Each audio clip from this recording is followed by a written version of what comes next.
Hello friends, welcome to itedutide matrix computer training institute হালিশহরের পক্ষ থেকে আমি গৌতম চক্রবর্তী। আজকে HTML এ টেক্সট ফরম্যাটিং ট্যাগের ব্যবহার আমরা এই ভিডিওটার মাধ্যমে দেখব। এখানে আমরা HTML4-5 মিলিয়ে আমি যে বিভিন্ন টেক্সট ফরম্যাটিং ট্যাগগুলো রয়েছে সেগুলো দেখিয়ে দেওয়ার চেষ্টা করছি, যদিও কিছু ট্যাগ HTML5 এ ডেপ্রিকেটেড হয়েছে।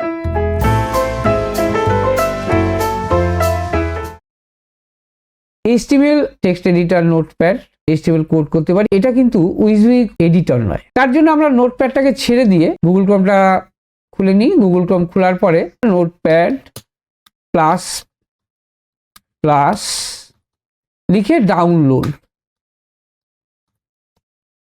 এইটা লিখে এন্টার করলেই যে ফার্স্ট লিঙ্কটা আসছে এর মধ্যে করি ক্লিক। এখানে বিভিন্ন ভার্সানগুলো রয়েছে, আমার যেটা পছন্দ আমি এখান থেকে 8.6 নিলাম। এটা নেওয়ার পর এখানে ডাউনলোড অপশন আসবে এবং ডাউনলোড করাটা খুবই সহজ। আমরা নোটপ্যাড প্লাস প্লাস খুলেই নিলাম এবং প্রথমে একটা কমেন্ট আমরা লিখি, অ্যাঙ্গুলার ব্র্যাকেট শুরু করলাম, এক্সক্লামেশন মার্ক দিলাম, ডবল হাইফেন। এবার আমরা এখানে টেক্সট ফরম্যাটিং ট্যাগ নিয়ে আলোচনা করব।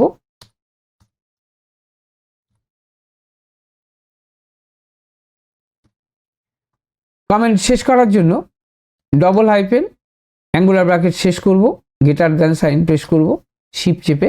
HTML হিসেবে এটাকে রেকগনাইজ করার জন্য যে আমরা HTML কোড লিখছি, তার জন্য আমরা ফাইলে গিয়ে এই ফাইলটাকে প্রথমেই সেভ করে নেব। সেভ করে নিয়ে আমাদের ডেস্কটপ ফোল্ডারে চলে যাব। ডেস্কটপে গিয়ে এখানে আমাদের একটা ফোল্ডার বানানো আছে HTML_টেক্সট, এটি ওপেন করলাম এবং ফাইলের যে কোনো নাম দেওয়া যেতে পারে। আমরা যেহেতু টেক্সট ফরম্যাটিং এর উপরে কাজ করছি, তো আমরা টেক্সট ফরম্যাটিংই রাখি। এখানে text underscore format 1।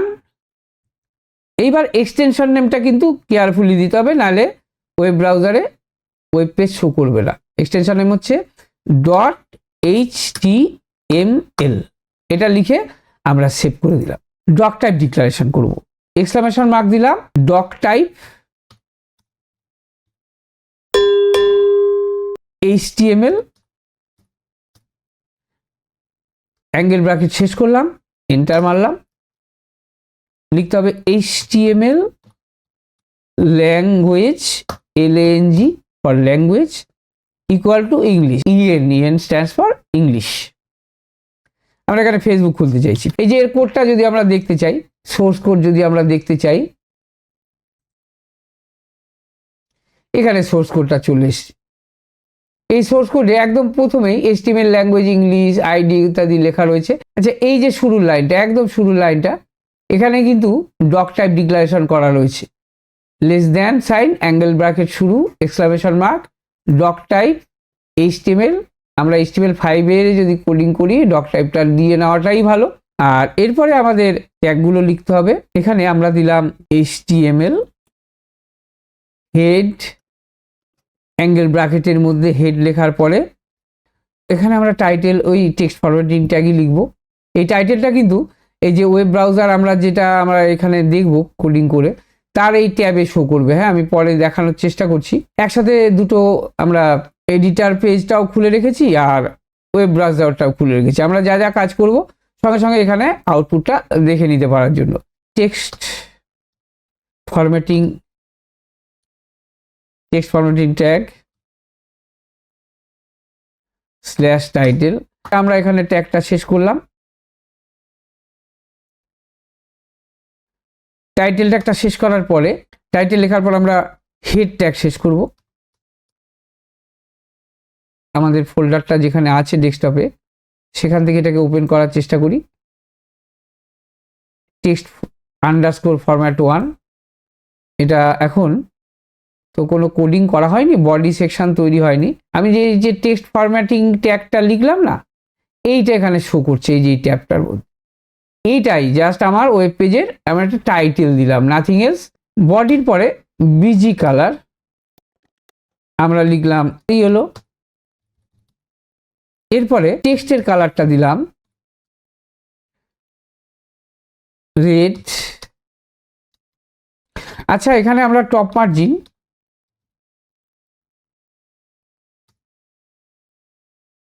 30 pixel, left মার্জিনও একটু দিই ইকুয়াল টু 30 পিক্সেল, এটা দিয়ে নিলাম, অ্যাঙ্গুলার ব্র্যাকেট শেষ করে দিলাম। এটা করার পরে আমরা পরের দিকে বডি সেকশনটাকে শেষ করে রেখে দিই। HTML এগুলো তো কন্টেনার এলিমেন্ট বা কন্টেনার ট্যাগ, লাস্টে HTML ট্যাগটাকেও শেষ করে রাখলাম, অ্যাঙ্গেল ব্র্যাকেটের মধ্যে ফরওয়ার্ড স্ল্যাশ দিয়ে HTML লিখে অ্যাঙ্গেল ব্র্যাকেট শেষ করলাম। এবার এর মধ্যে আমি কিছু একটা লিখলাম, সে আমার ইনস্টিটিউটের নামই লিখলাম ম্যাট্রিক্স।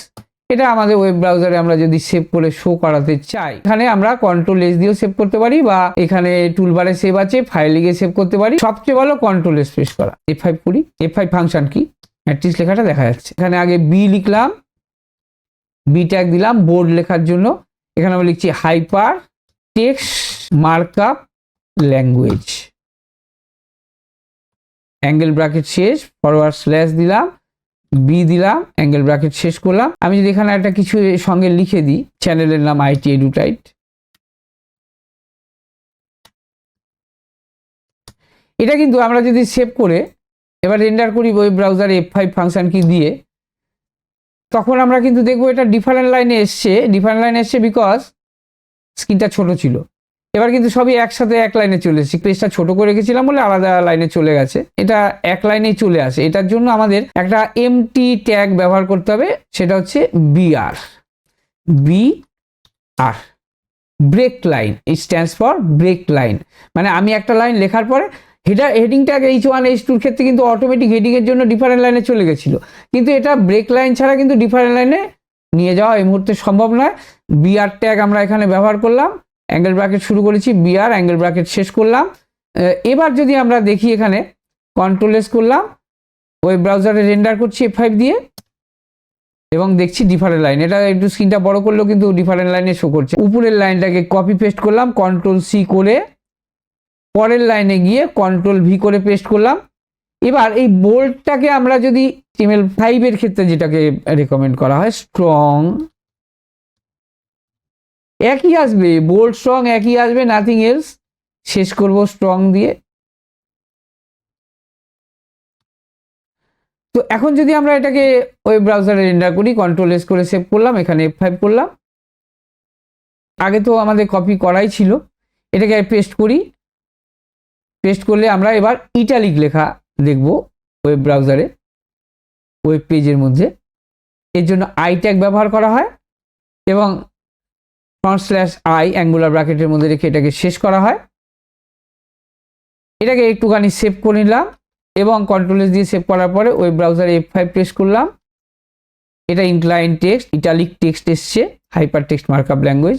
আমি নিশ্চয়ই বোঝাতে পারছি, একসাথে সাথে কোডিং করছি এবং ওয়েব ব্রাউজারে এটাকে শো করে দিচ্ছি। নেক্সট আমরা এখানে ব্যবহার করব আইএডি সিমিলার ট্যাগ, যেটাকে প্রায়োরিটি দেওয়া হয় HTML5 এর ক্ষেত্রে, সেটা হচ্ছে ইএম ট্যাগ এমফাসিস। এই ইটালিক লেখার জন্যই আমরা ব্যবহার করব এবং অ্যাঙ্গেল ব্র্যাকেটের মধ্যে ফরওয়ার্ড স্ল্যাশ দিয়ে ইএম দিয়ে এটাকে শেষ করলাম।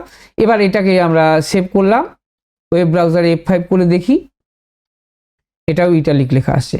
ইটালিক আই ইএম দুটো একই। পরের ট্যাগ যেটা আমরা লিখি সেটা আন্ডারলাইনের জন্য একটা ব্যবহার করি, ইউ ব্যবহার করেছি এবং ফরওয়ার্ড স্ল্যাশে যখন শেষ করলাম, এটাও কন্টেনার ট্যাগ। এটা আমরা সেভ করলাম এবং আমরা ওয়েব ব্রাউজারে দেখে নিই F5 করে আমরা আন্ডারলাইন টেক্সট দেখতে পাচ্ছি। আচ্ছা, এখানে আমরা এরপরে ইউ এর সিমিলার HTML5 এর ক্ষেত্রে রিকমেন্ডেড ট্যাগ যেটা আছে সেটা ব্যবহার দেখব। একটু পেস্ট করে নিই, কন্ট্রোল ভি দিয়ে এখানে INS, বি এর জায়গায় INS লিখে দিলাম এবং শেষ করলাম /INS দিয়ে অ্যাঙ্গুলার ব্র্যাকেটের মধ্যে। এবং এটাকে আমি যদি সেভ করে ওয়েব ব্রাউজারে রেন্ডার করি F5 দিয়ে, সঙ্গে সঙ্গে এটাও কিন্তু আন্ডারলাইন টেক্সট। এখানে আমরা ডিএল ট্যাগটা ব্যবহার করি, ডিএল, এবং এখানে এটাকে ক্লোজ করা অ্যাঙ্গুলার ব্র্যাকেটের মধ্যে ফরওয়ার্ড স্ল্যাশ দিয়ে ডিএল লিখে আমরা এটাকে জাস্ট সেভ করলাম। সেভ করে ওয়েব ব্রাউজারে গিয়ে F5 প্রেস করে এখানে দেখছি এটা স্ট্রাইক থ্রু হয়ে গেছে, বা এর মধ্যে একটা দাগ দিয়ে কাটা আছে। প্রয়োজনীয় খুব ট্যাগ একটা নয় এটা। HTML5 এর ক্ষেত্রে স্ট্রাইক ট্যাগ ডেপ্রিকেটেড, আমরা ব্যবহার করব স্ট্রাইক, STRIKE, স্ট্রাইক। এখানে এটাকে ক্লোজও করব স্ট্রাইক দিয়ে STRIKE। এইখানে আমরা যখন স্ট্রাইকটা ব্যবহার করলাম, কন্ট্রোল এস করলাম নোটপ্যাড প্লাস প্লাসে, এখানে এটাকে রেন্ডার করলাম F5 প্রেস করলেই এটাও কিন্তু স্ট্রাইকটাও কিন্তু মধ্যে একটা দাগ টেনে এসছে, মানে আমি লিখে কেটে দিয়েছি বোঝানোর জন্য। ইম্পর্টেন্ট ট্যাগ নয়। আমরা টেক্সট হাইলাইট করি না, ওয়ার্ডের ক্ষেত্রে টেক্সট হাইলাইট করি, মাইক্রোসফট ওয়ার্ডের ক্ষেত্রে এই যে এর কিছু একটা লেখা লিখে নিলাম, লেখাটাকে আমরা জাস্ট হাইলাইট করার জন্য এই হোম ট্যাবের মধ্যে ফন্ট কমান্ড গ্রুপের মধ্যে টেক্সট হাইলাইট কালার অপশনটি থেকে আমরা কালারটা এখান থেকে সিলেক্ট করে নিতে পারি এবং লেখাটা কিন্তু এই হাইলাইট হয়ে রয়েছে, তাই না? এই হাইলাইটটাই আমরা এখানে ব্যবহার করছি। এর জন্য আমরা মার্ক ট্যাগ ব্যবহার করব, মার্ক, MARK, মার্ক। এই লেখাটাকে আমরা হাইলাইট করে দেবো। ক্লোজ করতে হবে মার্ক ট্যাগটাকে। মার্ক ট্যাগটাকে ক্লোজ করার জন্য অ্যাঙ্গেল ব্র্যাকেট শুরু, ফরওয়ার্ড স্ল্যাশ, এখানেও মার্ক লিখতে হবে, এটাও কন্টেনার ট্যাগ। এবার আমরা এটাকে সেভ করলাম কন্ট্রোল S দিয়ে, ওয়েব পেজে এটাকে F5 করে দেখছি। হাইলাইট যখন কোনো ওয়েব ব্রাউজারে বাই ডিফল্ট এটা সেটিং করাই থাকে, ওয়েব ব্রাউজারে হাইলাইট টেক্সটটা ব্যাকগ্রাউন্ড ইয়েলো হবে আর টেক্সট হবে ব্ল্যাকে, এটা ডিফল্ট সেটিং। তো বিজি কালারটা ইয়েলোর জায়গায় আমরা এটাকে যদি রেড করে দিই, আর টেক্সটের কালারটা এটা রয়েছে রেড, এটাকে হোয়াইট করে দিই। কোডটাকে সেভ করলাম, করার পর এখানে F5 করে ওয়েব ব্রাউজারে রেন্ডার করলাম। রেন্ডার করলে কিন্তু আমরা দেখতে পাচ্ছি আমাদের হাইলাইটেড টেক্সটটা এসছে। টেক্সট হাইলাইট কালার ব্যাকগ্রাউন্ডে ইয়েলো আসবে, বাই ডিফল্ট লেখাটা ব্ল্যাকে আসছে। আচ্ছা, এটা ইয়েলো ব্যাকগ্রাউন্ড দিলে কিন্তু বোঝা যাচ্ছিল না। দুটো আরো গুরুত্বপূর্ণ ট্যাগ আছে টেক্সট ফর্মেট ট্যাগ, যেমন সাবস্ক্রিপ্ট এবং সুপারস্ক্রিপ্ট। সাবস্ক্রিপ্ট মানে কোনো লেখা বা টেক্সট বা নাম্বার কোনো লেখার পরে যেখানেই আমি যেটাকে ব্যবহার করি না কেন, বিলো দা বেস লাইন এটা সাইজ রিডিউস হয়ে যাবে এবং লেখাটা নিচের দিকে আসবে সাবস্ক্রিপ্টের ক্ষেত্রে। আর সুপারস্ক্রিপ্টের ক্ষেত্রে লেখাটা অ্যাবভ দ্য বেস লাইন আসবে, আর কিছুই না। সাবস্ক্রিপ্ট হচ্ছে সাব ট্যাগ দিয়ে ব্যবহার করা হয়, সুপারস্ক্রিপ্ট হচ্ছে SUP দিয়ে ব্যবহার করা হয়। এই দুটোই কিন্তু কন্টেনার ট্যাগ। তো আমরা একটু লিখে দেখি। আর আরেকটা জিনিস মনে রাখতে হবে, সাবস্ক্রিপ্ট ব্যবহার করা হয় কেমিক্যাল ফর্মুলা লেখার জন্য, সুপারস্ক্রিপ্ট ব্যবহার করা হয় ম্যাথমেটিক্যাল ফর্মুলা লেখার জন্য। সালফিউরিক অ্যাসিড H2SO4, এটা আমরা যদি লিখতে চাই তাহলে এইভাবে লিখতে হবে, শিফট চেপে H প্রেস করলাম। এবার এখানে আমাদের লিখতে হবে অ্যাঙ্গেল ব্র্যাকেটের মধ্যে SUB, এই সাব ট্যাগ আমরা ব্যবহার করলাম, অ্যাঙ্গেল ব্র্যাকেট ক্লোজ করলাম। এবার H2 লিখলাম, সাব ট্যাগটাকে অ্যাঙ্গেল ব্র্যাকেটের মধ্যে ফরওয়ার্ড স্ল্যাশ দিয়ে ক্লোজ করলাম। এবার SO4, S capital, O capital.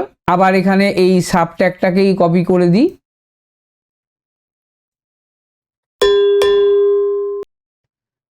SO4 হবে, 4 লিখলাম, সেভ করলাম। সেভ করার পরে এখানে F5 প্রেস করলাম, ওয়েব ব্রাউজারের পেজে এই যে সাবস্ক্রিপ্ট ফরমেশনটা এসছে, এই যে বিলো দা বেস লাইন 2 এসছে, 4 এসছে। সুপারস্ক্রিপ্টের জন্য আমরা যেটা ব্যবহার করব ম্যাথমেটিক্যাল ফর্মুলা A স্কোয়ার, স্মলে লিখলেও হয়, ক্যাপিটাল দিই, এই লাইনটাকে কপি করে নিই।